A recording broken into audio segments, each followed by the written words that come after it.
Hey everybody, it's time for me to give you my testimony about how I found God and all the events that took place in my life in order to happen for me to find God. So if you guys are ready to hear my testimony, keep on watching. It might be a little long one because I don't know, it's not written out, it's not planned, it's not scripted. So keep on watching and we'll see how the plan goes. Well, my first experience with God happened when I was about 3 years old. I was actually in a shopping center in New York, and I wanted something, and well, my dad got mad at me and wanted to hit me in the face or something because he got irritated with what I was doing, and I blacked out, passed out, stopped breathing. And I woke up from it, and I kept saying something that I seen DD, which means I seen Jesus, and I didn't know who he was. It was just something that I was told about that possibly, you know, was somebody. I didn't know anything because I was so small and so young, but I remember the image clearly in my head with the white light around the aura of the actual man. I didn't see a face. They say that if you see a face, then you pretty much are in heaven, pretty much, and you're done, you're not coming back. And didn't say anything, didn't speak to me, and if it did, I didn't hear anything. I don't remember anything from it. All I remember is the vision, seeing Jesus, and actually just seeing a bright white light. And so that was the first actual encounter that I actually had seen. Not saying that that saved me, but that was the first encounter that I actually witnessed. Then pretty much after the kid thing, there was nothing really kind of, you know, interesting in my life that happened. You know, my dad was a Catholic, so he really didn't go to church that much. A little bit, but not much. So we kind of, you know, did here and there. My mom didn't really, you know, go to church either. Until I was about probably I was like 12. We started going to a Presbyterian church, and you know, I just went to church just to go to church because everybody else was doing it. So I went ahead and did the same thing. Went to church and kind of just dabbled around and didn't really have any kind of clue what was going on. And then, you know, seeing me, I was going to the Presbyterian church and stuff. I went there a couple years. My sister attended there for Christian school, and, you know, I was doing things of the world, you know. I wasn't so far into what I was going to tell you in the future minutes to come. I wasn't involved in the music I was listening to, or, you know, but I wasn't really sure, nor did I care about any kind of Christian beliefs, or, you know, I was always, you know, heard there was a God, and, you know, the event that happened when I was 3 years old didn't really, you know, mean anything to me. I never really thought about it, you know. I saw a couple things, you know, but it really never, you know, hit me as far as being a religious person, you know. So I was living life, you know,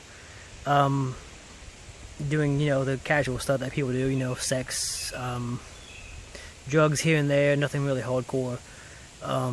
Just kind of experiment with life, dating, premarital sex, which I didn't care about because it wasn't really made up for me in my mind, because I didn't know, you know, I didn't really know was it bad, and if I did, I didn't really care about it.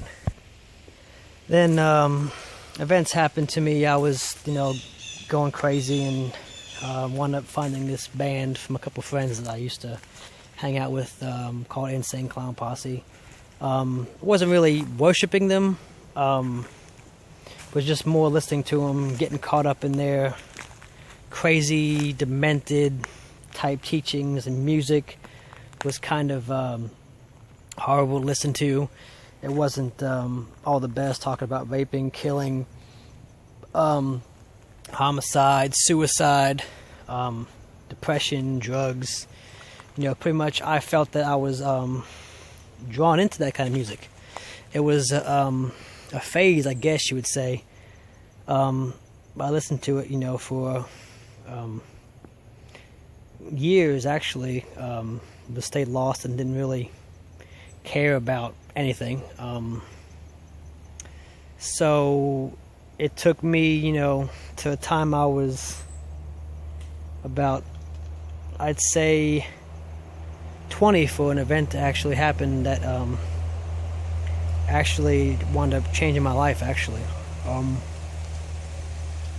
was doing the whole, sex before marriage. I was, I was having sex with multiple women in one day, 2 or 3 at a time. Not proud of it. I was proud then because I was like, man, this is cool. I'm doing something awesome. Who else can do this, and get away with it? I was, getting drunk all the time. Just casual stuff that normal people that they think they're normal do.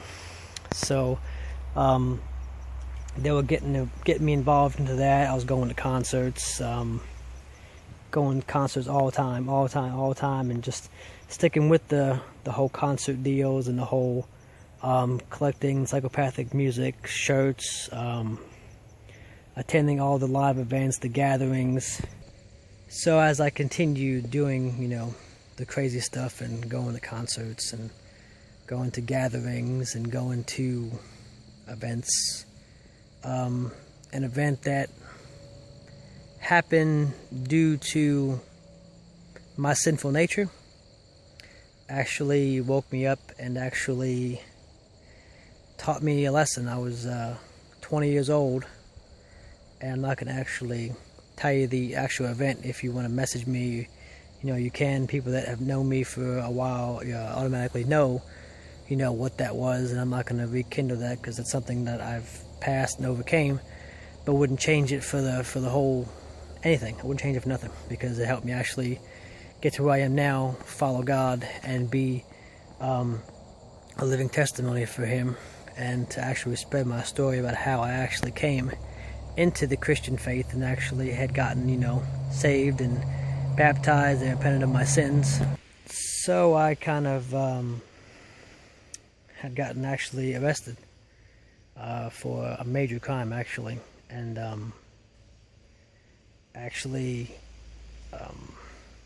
I was let go for a certain amount of time until they had more evidence to actually convict me. So pretty much I spent time, wondering about my life. The event that happened actually crushed my heart and actually hurt me so bad that it took me a while to get over that. So I attended a church that I happened just to, something brought me to the church. I kind of didn't know anything about the church. I never went to the church before. It was Pleasant View Baptist Church in North Carolina. And I went to the church that actual night. It was a night service that I went to, and I actually, something was burning in my heart, and actually something came over me. I asked Jesus to become my Savior. I repented of my sins. I admitted that I was a sinner, and then I felt an instant change from that time that I've never felt before, and that really actually helped me get to where I am now.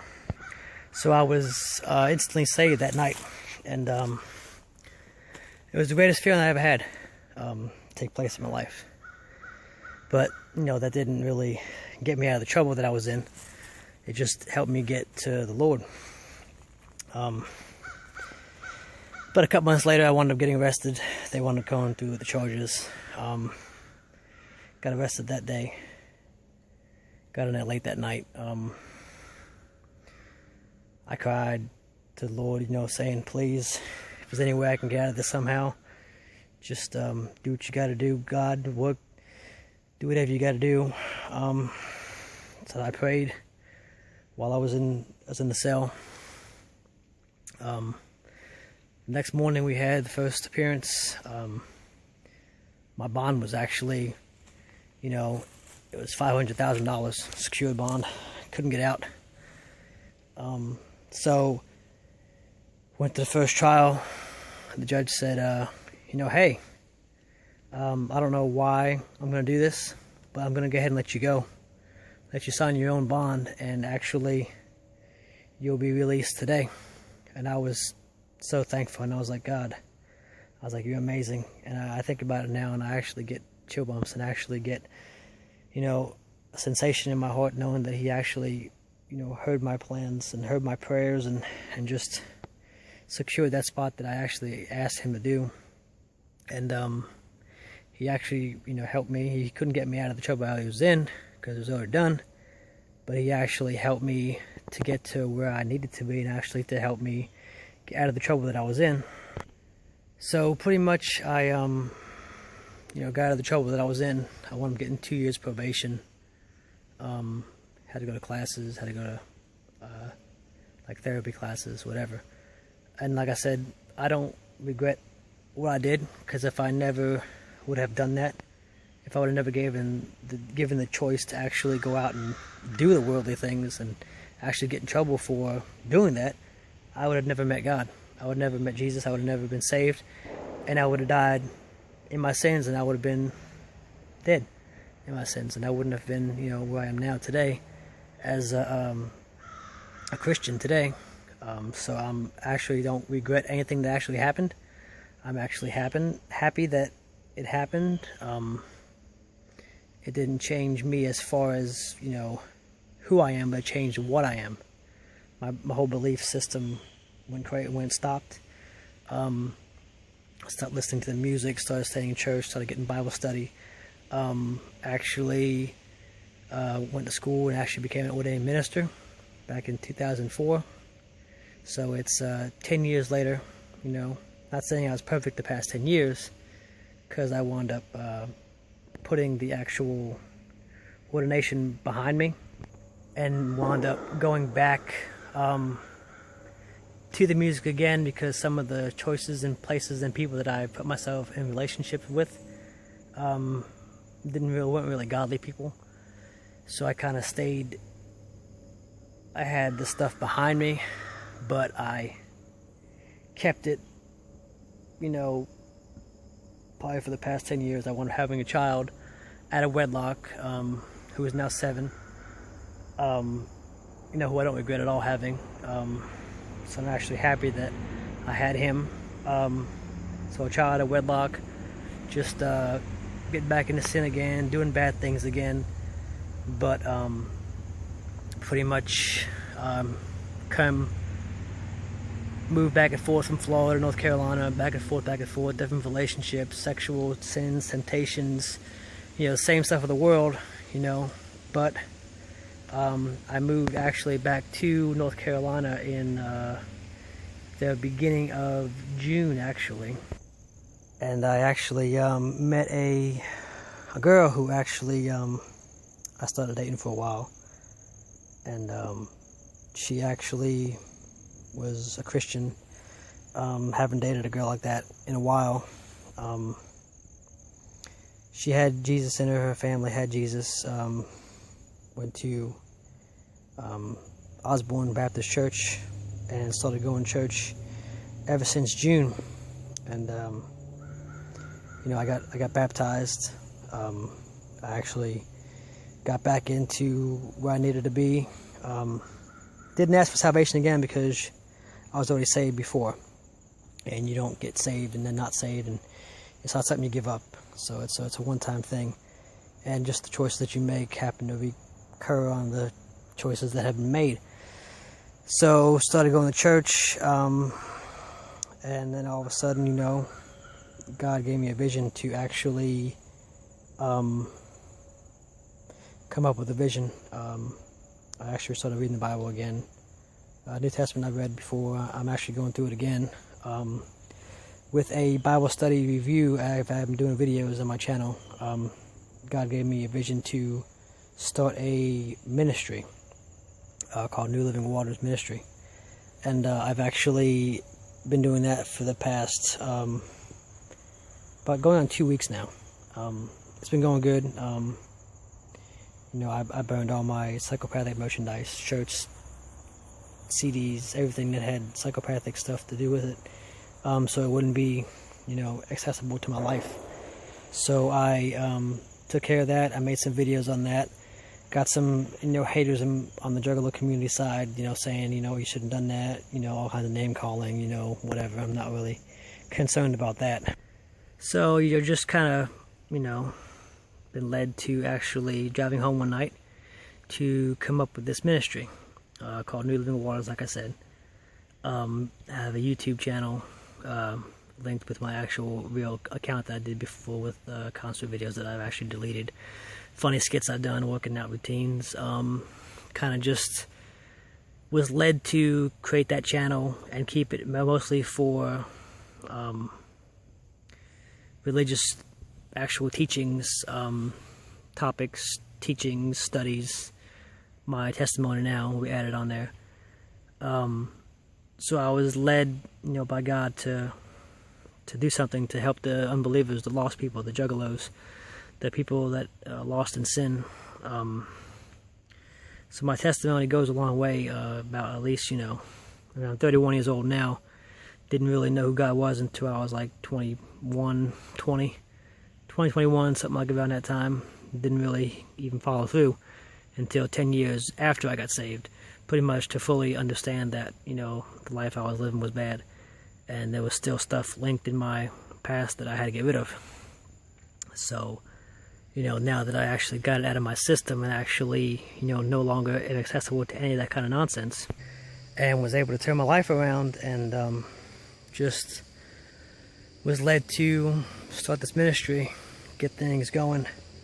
If I could save one soul, help save one soul by being planting that seed in someone's life, you know, that's all I care about. So my testimony, like I said, goes long back. It's easy to fall back into temptation. It's easy to fall back. You know, just because you're saved doesn't mean you're perfect. You're not going to sin again. Because, you know, sin's all in the world today. So, New Living Waters Ministry is my calling. I'm brought back my pastoral doctrine. I'm back as an ordained minister, pastor. The church I'm starting is New Living Waters Ministry. It's going to be an online community.